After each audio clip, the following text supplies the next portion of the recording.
All right, everybody. I'm here with Landon Palmer, who is a professor, writer, kind of does it all, Renaissance man here.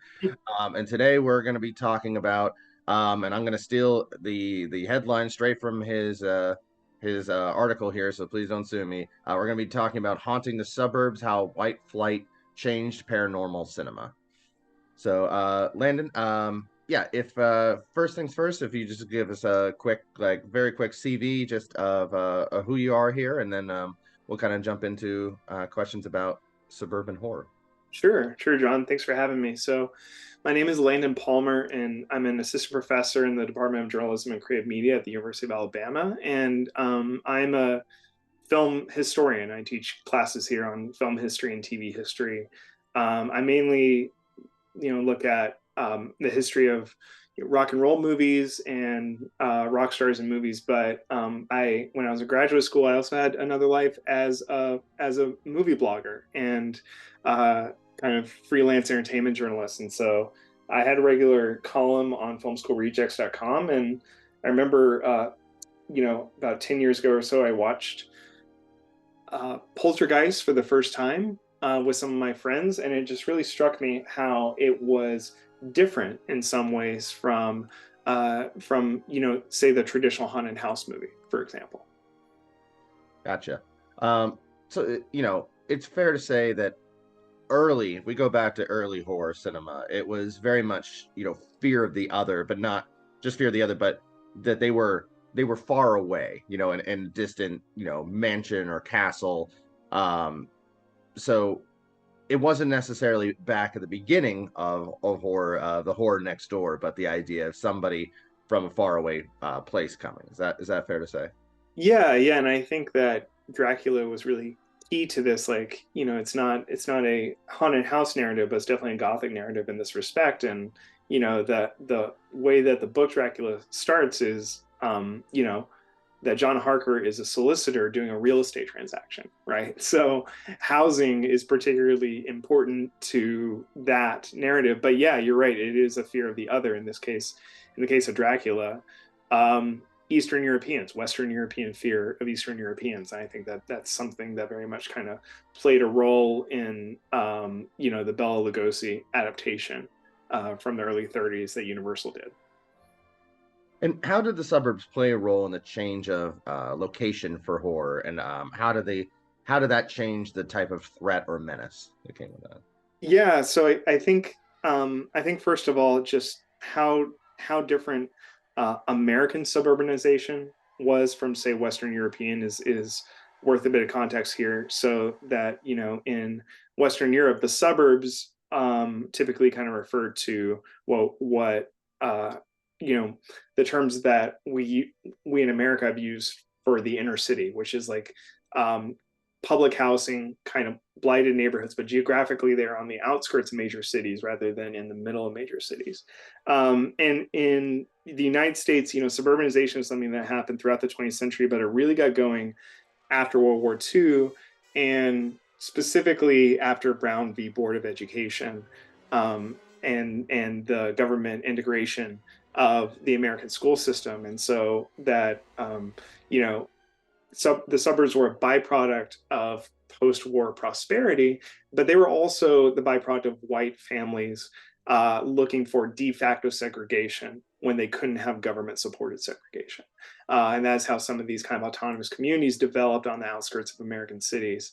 And what you have there are neighborhoods and houses that don't have these deep histories as, say, uh, the traditional Victorian haunted house. That's especially the case in Europe, where there are histories of these homes that go a lot further. And so with suburban horror, if you're dealing with the paranormal, it's not really the houses that can be haunted, because the houses themselves don't have the histories of that, say, a house like the house in The Haunting has. And so it's something else that needs to do the haunting. I think Poltergeist is a perfect example of this, because it's the development itself that of the suburbs of the suburban neighborhoods that awakens these spirits, and it's people themselves that become possessed rather than the house kind of having a life form of its own. And how much is that is a commentary on like the sins of, colonialism, the sins of basically just sheltering the affluent, sheltering themselves away from, anybody that they deem as different, as a means of escape. Yeah, I mean, it's hard to say. I think that Poltergeist is really incisive and inventive in this respect, but it's certainly something that became a trope on its own that you can't always argue is doing like some serious work of criticism, right? That the so-called Indian burial ground. What is this place? This was their burial ground. Whose burial ground? Micmac Indians. The site is supposed to be located on an Indian burial ground, and I believe they actually had to repel a few Indian attacks as they were building it. You son of a bitch, you moved the cemetery, but you left the bodies, didn't you? You son of a bitch, you left the bodies and you only moved the headstones! You didn't tell me it was built on an Indian burial ground! No, you didn't! Well, that's not my recollection. Became a cliche in of itself in horror, right? And parodied as well. And I think what happens eventually is just like these just everyday emblems of suburbanization become integrated into horror in ways that I think are useful and interesting, whether or not they're intentional. Because one of the interesting things about horror is that they speak to people's unstated fears in ways that I don't think can help but have social relevance, whether or not the person making the film intends to. So, the Paranormal Activity movies are kind of work in this way as well. I think Paranormal Activity 2 is interesting because that film is using surveillance cameras in order to show the hauntings. And I think that's an interesting choice, not just in terms of what the movie is doing stylistically, but that, these are cameras that are meant to, keep out outsiders, so to speak, right? And that the idea in suburbanization is like to get away from the supposed danger of the city, right? But what those security cameras end up doing is, witnessing some degree of horror that was inevitable, right? And so I don't know if the people who made Paranormal Activity 2 were necessarily trying to say something about suburbanization and making that choice, but I think the degree to which the suburbs have accommodated the paranormal in terms of this genre, it's really interesting the different ways that many things that we associate with the suburbs have been used in horror that I think intentionally or not can speak to some of the fears that underlie suburbanization itself. You had mentioned Poltergeist, but is it fair to say that one of the first true examples of home being invaded, so to speak, was The Exorcist? Yeah, absolutely. I think the fact that it's that it is a person who's being invaded, right? Rather than this Georgetown home in of itself, is another earlier and good example of this too. I think that there's something interesting in 70s horror between, say, The Exorcist and Halloween. Halloween's not so much paranormal, it's more of a slasher film, but both of those are like, part of the horror is, how could this happen here, right? The suburbs were supposed to be safe. How could these terrible things happen here? And it's like, even if you move into the safe house, right, in this in this like perfect idyllic upper middle class house, you're not safe. And that's where the horror in a lot of those movies is coming from. I watched Exorcist 3 the other day, and I'd seen it for the first time. I thought it was a really interesting film, but in that film it takes the idea even further, where in The Exorcist 3 it is simply people who are haunted, and there are no houses that play any sort of central or critical role whatsoever. And that the book that's based on was originally called Legion, as in just a large group of people, and that this evil spirit is just migrating through all these large groups of people. Like, that just seemed to be what it is that spirits did in post-suburban horror. What is there to be said about, the benchmark of the American dream, two cars and in the driveway, the chicken, on the pot on the stove, but being main thing being home ownership. How transgressive is it to kind of like say movies like Nightmare on Elm Street to kind of attack that sacred cow of the American dream? Yeah, I mean, I think you kind of said it right there, and just one of the things that's so effective about horror is just like, how it is that it addresses deep-seated fears, whether they're articulated or not, right? And so the fear that within these quiet suburbs something terrible, unimaginable, and uncontrollable can happen, like, that works directly against the purpose with which they're made. And so, yeah, some of these films like Poltergeist kind of, uncover the cost of that and what was actually done in order to build that dream for affluent, mostly white families in the past. One thing that your question got me thinking about is like, how is this going to change? How is this going to change in future decades? Like, people are experiencing enormous crises of housing. It's incredibly difficult for people who attain that middle class job and good paycheck and good life to be able to afford even the most basic of housing, and more people are renting, and fewer people are able to buy. Even within these suburbs outside of major cities.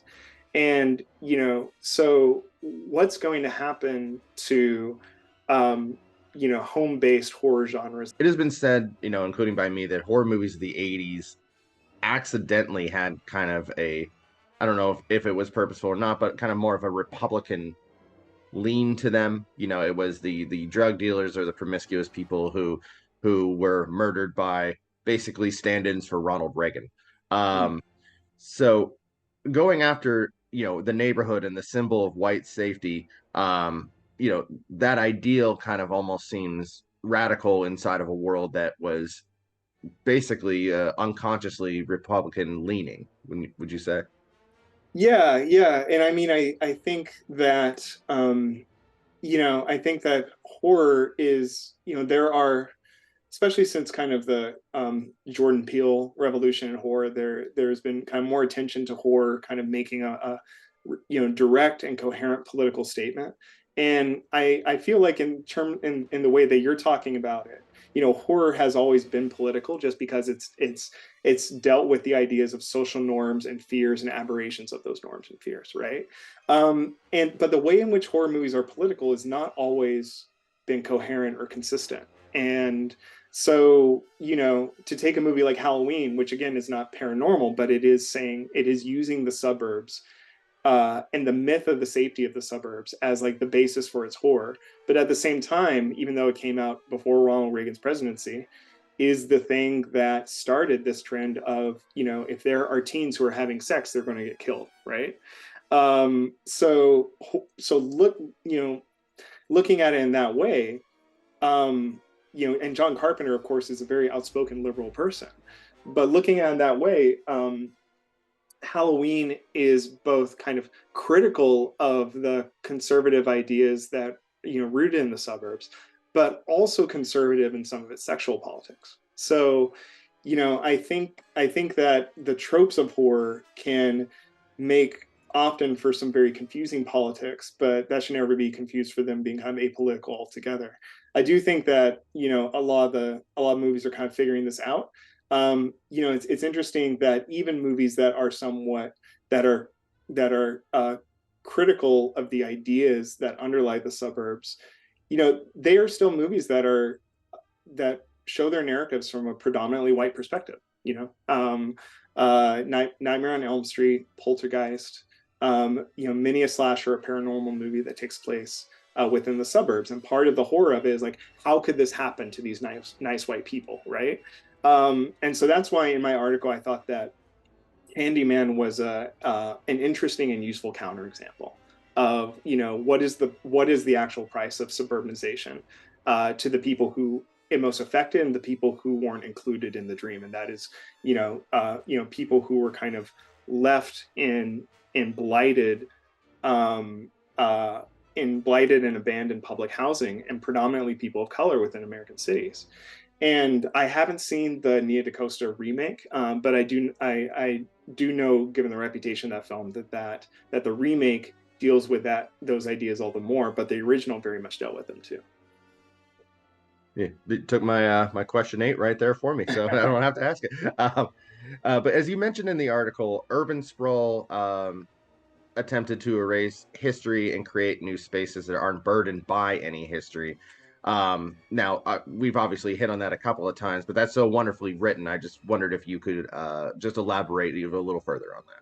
Yeah, and what I think maybe I should put a kind of a correction on there is that it's not that these places have history, but these places have histories that have been erased and kind of non-histories built upon them, right? And so, looking back at Poltergeist, these are new houses, new developments, and so those houses do not have histories themselves, right?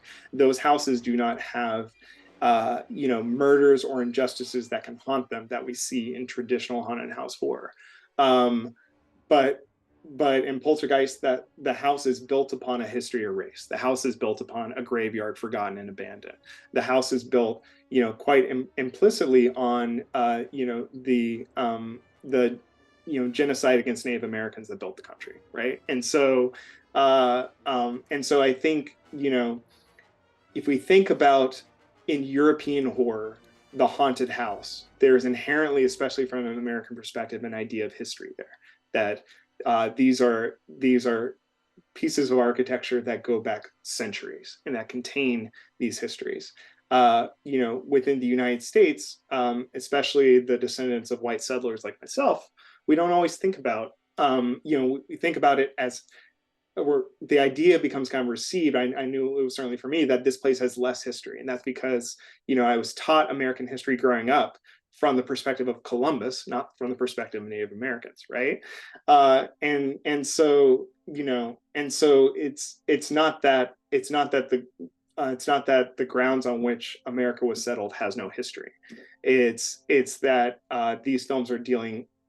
Some of these films are dealing with ways in which there is a history that is unknowable, unknown, or has been erased in some form or another. I think by saying that these are houses that have no history, what I really mean is that these narratives are dealing with the presumed lack of history within these suburbs themselves, because they were built primarily so that white affluent families escaping the city could kind of build their own histories, right? But what is forgotten and erased in the process, and what is the cost of that? And I think some of these films have dealt with that exact subject in really interesting ways. If we look in, horror eked into the 80s, is using the suburb as a backdrop for horror the end result of that's where the middle class and affluent people now live and they're the audience, or is it a deeper condemnation of post-war American dream? So I guess, is it the reflection of reality or rather the reality of reflection? That's a good question. And I guess, I do think it's both, right? In terms of like the people that we see on screen in these films are the people to whom it's marketed, right? That Nightmare on Elm Street was marketed towards teen audiences who live in these suburbs, right? And so, so I think there is a degree of kind of intentional reflection there.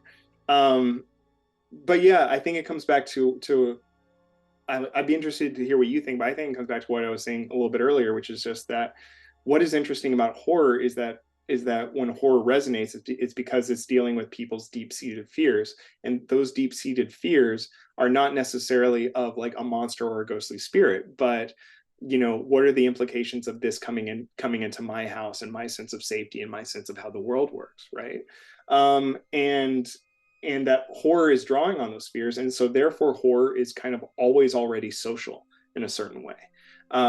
Whether or not the filmmaker is intentionally making a statement to try to reflect society around them, or are just kind of drawing upon what it is that they think that the audience responds to or the audience wants. Feels like there's been this move in horror recently to make the subtext text in terms of some of the deeper meanings of what horror is about. or at least the way that I view it. Like, it's hard to make horror that isn't about trauma, you know. I mean, there are so many just like basic horror stories that foundationally deal with like like you're saying, like a lost close family member, just that's like where the story begins, and then it goes from there. And so it imagines at its basis like the most horrible, transformative, traumatic things that can happen in people's lives. And yeah, I don't know. I was watching the Ouija prequel the other day, and that is actually kind of a rare movie that is about the horrors that actually did occur within a household. But those horrors are rooted in Nazi Germany, and so it's still like rooted in an atrocity that occurred outside the United States, right? And that because a Nazi doctor, came to suburban Los Angeles in order to escape punishment for his crimes in Nazi Germany, that the horrors became brought up in that house. There are atrocities that happen in Southern California too, historically. So, I'm just thinking out loud. It's just interesting what horror, chooses to deal with and not to deal with, and how it is that people talk about it.